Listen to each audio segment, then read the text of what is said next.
I live right next to a Navajo reservation and have made friends with many of the people there my age. We like to hang out, play video games, and just be normal teens. I walk over a lot since my best friend lives a little less than a mile away from me. This isn't a long trek and usually only takes me about 25 to 30 minutes.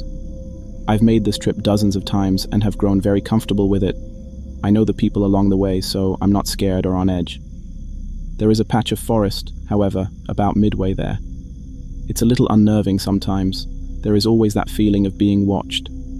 This was a regular occurrence for me, so I tried to just ignore it and shake it off as my mind playing tricks on me.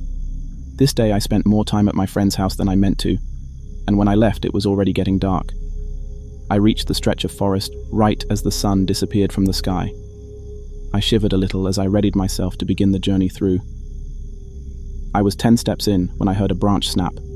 You know the sound, the one that screams there is definitely someone or something there with you. I froze, not sure of what I should do next. Should I run? Should I turn around and book it back to my friend's house? I didn't know the best option in this situation. I whispered, "Hello," hearing my voice crack as the words fell from my lips.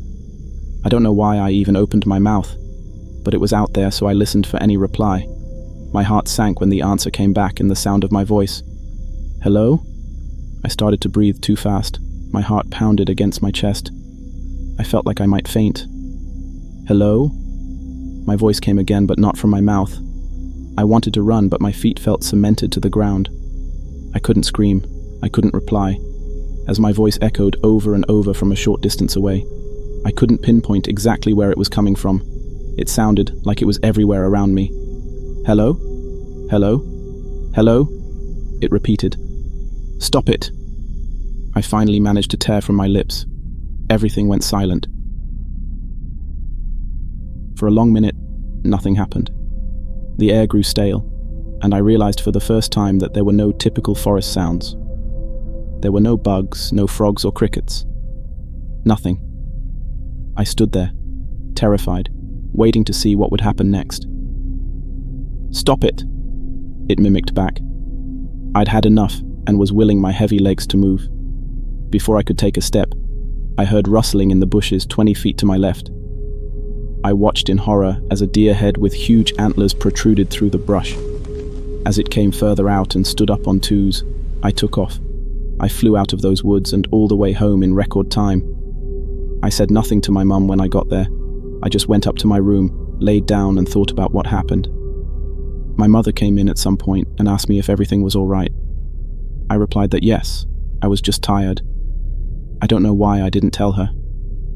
I guess I might have been afraid of how she would react. I called my friend and told him everything. He freaked out and told me that no matter what happened that night, to not reply or look out my window. This terrified me even more. He said to call him the next morning, and he would explain more, and that he had to speak to his grandfather as soon as possible. That night I didn't sleep, at all. I stayed awake listening to every little sound the night brought. Around 3 a.m., just as I was about to drift off, the air changed, the night sounds quieted. I felt my heart begin to pound. I lay there and waited, pulling the covers up over my head like a child, far too scared to move.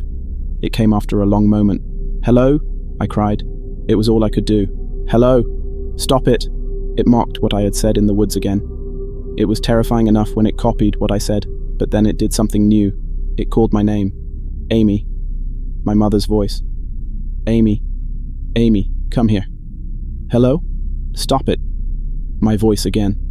For the rest of the night, the creature outside my window called my name in my mother's voice and repeated what I said in the woods over and over. In the morning, when the sun broke through the dark, it finally stopped.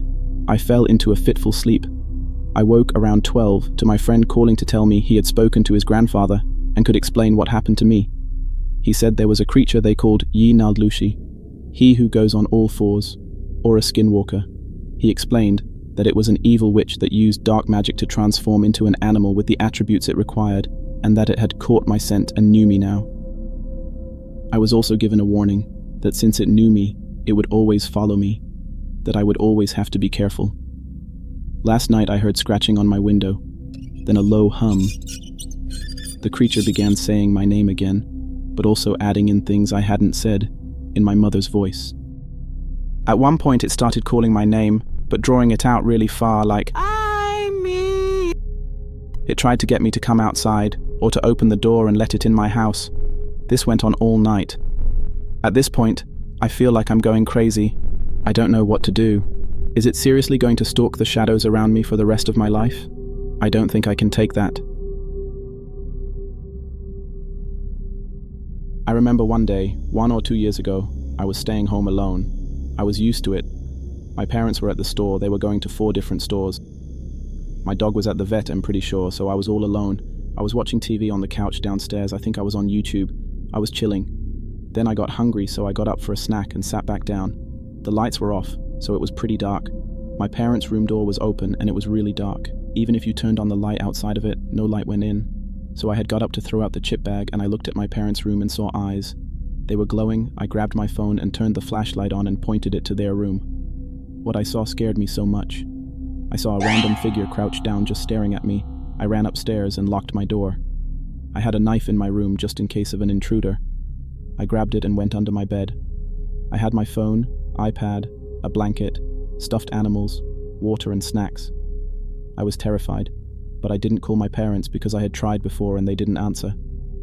Hours later, it was near 11 or 12 when my parents came home. No one except my friend and my aunt that's 1 year older than me know what happened. We don't live in that house anymore, but that story still sticks with me to this day.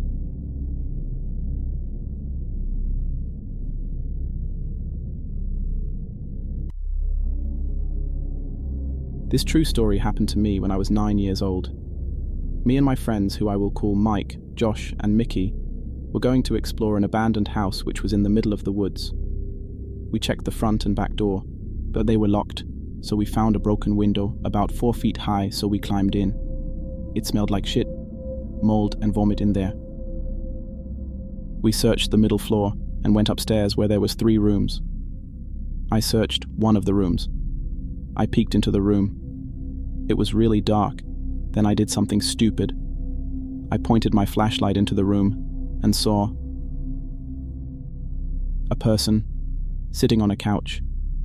I screamed, "Holy fucking shit," and ran past my friends and down the stairs, and jumped out of the window, hurting my knee as I landed on the gravel and rocks under the window. Then my friends jumped out. We ran and hid in the bushes. The man came through the door and yelled, "Don't you fucking kids come back or I will kill you," and went back inside. Then we all went home. The house is now demolished.